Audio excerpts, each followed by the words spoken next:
আমার পার্লারের বিশেষত্ব হচ্ছে যেমন হচ্ছে আমি একটা ছোট একটা ট্রেনিং এর একটা ব্যবস্থা করছি, যেহেতু আমি অনেক জেলায় ট্রেনিংও করিয়েছি, ইতিমধ্যেই আপনারা দেখেছেন, হয়তো আমার ওয়াল ঘুরে দেখলেই দেখতে পারবেন।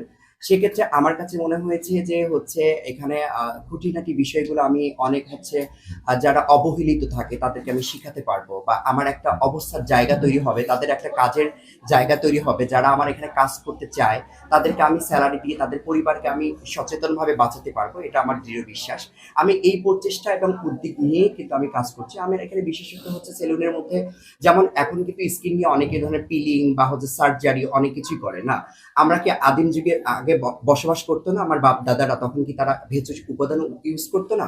ডেফিনেটলি করতো। আমার কাছে মনে হয় আমি নিজেই কিছু হচ্ছে একদম অর্গানিক উপায় আমি কিছু ক্রিম মেক করি, সেটা বাজারজাত করছি, ইনশাল্লাহ আরো ডে বাই ডে করবো।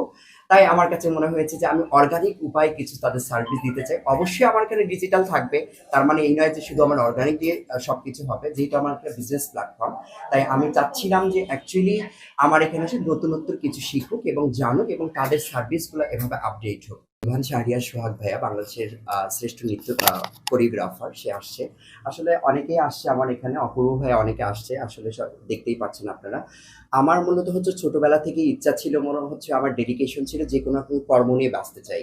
নট দেয়ার যে আমি জব করব এরকমটিও নয়, আমার ইচ্ছা ছিল বরাবরই যে আমি প্রফেশন মানে আমি বিজনেসটাকে প্রায়োরিটি দিই। দ্যাটস ওয়াই আমি ডিসাইড দ্য পয়েন্ট, আমি একটা সময় নৃত্যশিল্পী ছিলাম, তারপর আমার কাছে মনে হয়েছে যে এই সেক্টরটা আমার জন্য ইউজ টু না, হয়তো আমি এটাতে বিলং করতে পারবো না। তাই আমি ডে বাই ডে যখন আমি মেকআপের একটা কোর্স করি, কোর্স করার পর আমার কাছে মনে হয়েছে যে এই সাইডটা আমার জন্য পারফেক্ট। তাই আমি এটাকে সিলেক্ট করে নিয়েছি। যখন দেখলাম যে ডে বাই ডে আমি করছি, কাজ করে যাচ্ছি, একান্তই মিডিয়ার সাথে ইনভলভ হচ্ছি, তখন কিন্তু আমি দিনের পর দিন হাঁটি হাঁটি পা পা করে আজকে আমি 2টা সেলুনের ওনার হতে পেরেছি, আলহামদুলিল্লাহ। এবং আপনাদের দোয়া এবং সাপোর্টের ভালোবাসা।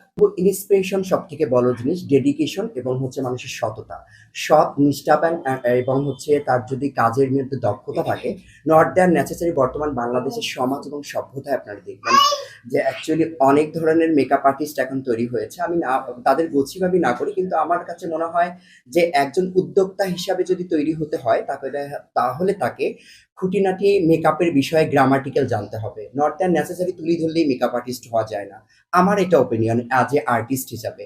আমি এর জন্যই বলবো যে হচ্ছে তুলি ধরলেই মেকআপ আর্টিস্ট হওয়া যায় না, আমাদের সবার যোগ্যতা, যত প্র্যাকটিস করব অতই মনে হয় যে আমাদের কাজের যোগ্যতা বাড়বে, আমাদেরকে মানুষ চিনবে এবং জানবে। ভালো কাজ করি, ভালো কাজের সাথে থাকি, এই জন্যই আমার তাদের প্রতি আহ্বান। অবশ্যই সবার জন্য ডিসকাউন্ট আছে, যেমন আমি বলবো যে স্পেশালি সোহাগ ভাই বা অনেক কোরিওগ্রাফার আছে, তো যদি আমাকে অফার করে একটা নাইট সাজাই দিতে হবে, ডেফিনেটলি আমার পার্লারে ওয়েলকাম, আমি তাকে নিতে পারবো, সাজাতে পারবো। সাংবাদিকদের জন্য ফেসিয়ালের ব্যবস্থা আছে, যদি আমাকে তারা সাপোর্ট করে। সাংবাদিক কি আপনাকে সাপোর্ট করে? সাপোর্ট করে, অবশ্যই করে, কিন্তু আমি চাই উত্তরোত্তর যেন বেশি বেশি সাপোর্ট করে। আমার কাছে এটা দৃঢ় বিশ্বাস যে তারা এটাই করবে।